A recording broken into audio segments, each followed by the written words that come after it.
કરીએ મહત્વપૂર્ણ સમાચારથી તો હાલ સમાચાર સામે આવી રહ્યા છે। રાજુ કરપડા જે ભાજપમાં સામેલ થશે સૂત્રો દ્વારા માહિતી મળી રહી છે। પ્રદેશ ભાજપ કાર્યાલય કમલમમાં પહોંચી તેઓ ભાજપમાં જોડાઈ શકે છે। કમલમ ખાતે સમર્થકો સાથે ભાજપમાં તેઓ સામેલ થઈ શકે તો સુરેન્દ્રનગરથી મોટી સંખ્યામાં સમર્થકો સાથે તેઓ ભાજપમાં જોડાઈ શકે છે। તો સૂત્રો દ્વારા માહિતી પ્રાપ્ત થઈ રહી છે।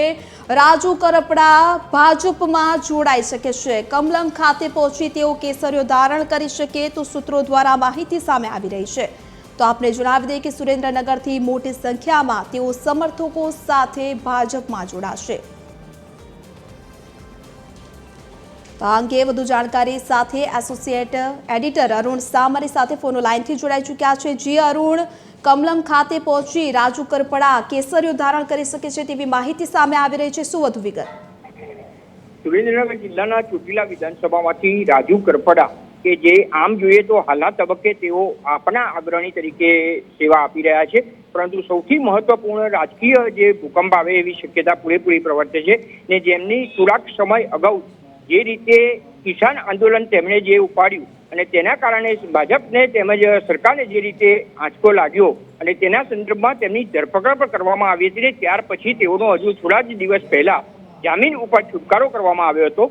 ત્યારથી એક સંકેત એવા ચોક્કસ રીતે મળી રહ્યા હતા કે જ્યારથી તેમનો જામીન ઉપર છુટકારો થયો ત્યાર પછી તેમનો આગળનો અભિગમ શું હશે ત્યારથી તેઓનો સંકેત એવો પરોક્ષ રીતે પ્રાપ્ત થઈ રહ્યો હતો કે તેઓ ચોક્કસ રીતે ભાજપમાં સામેલ થઈ શકે છે। પરંતુ આ અંગે જે રીતે તેઓએ જે નિવેદન આપ્યું તેમાં હજુ યોગ્ય સમયે યોગ્ય નિર્ણય કરીશ તેવું તેમનું સત્તાવાર રીતે નિવેદન આપવામાં આવ્યું હતું। ત્યાર પછી આ વિવાદનો આજે અંત આવે એવી પૂરી શક્યતા કમલમ પ્રદેશ ભાજપ કાર્યાલય ખાતે થઈ રહી છે। પ્રાપ્ત થયેલી માહિતી મુજબ રાજુ કરપડા સુરેન્દ્રનગર જિલ્લાના મોટા સમર્થકો સાથે પોતે ભાજપમાં સામેલ થાય એવી પૂરી શક્યતા છે અને ભાજપના સૂત્રો તેમજ આપણા સૂત્રો દ્વારા આ વાતને TV13 ન્યૂઝમાં સમર્થન પ્રાપ્ત થઈ રહ્યું છે। પરિણામે કહી શકાય કે આજે વિજય મુહૂર્તે બપોરે 12:39 કલાકે તેઓ ભાજપમાં સામેલ થાય એવી પૂરી શક્યતા પ્રવર્તે છે અને ભાજપ કમલમ કાર્યાલય ખાતે તેઓની આવકાર વિધિ જે હોય તેની પણ પૂર્ણ તૈયારી થઈ ચૂકી છે એવું પણ સૂત્રો દ્વારા માહિતી પ્રાપ્ત થઈ રહી છે।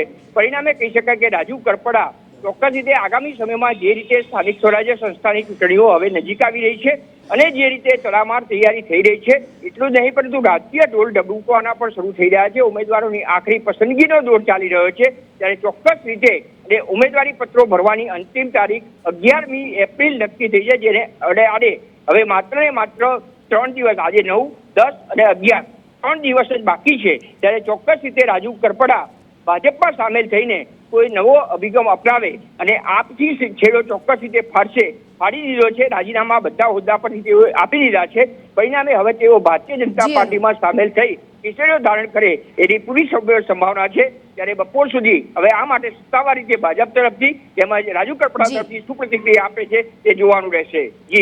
જી અરુણ, સમગ્ર માહિતી સાથે જોડાવા તે બદલ આપનો ખૂબ ખૂબ આભાર।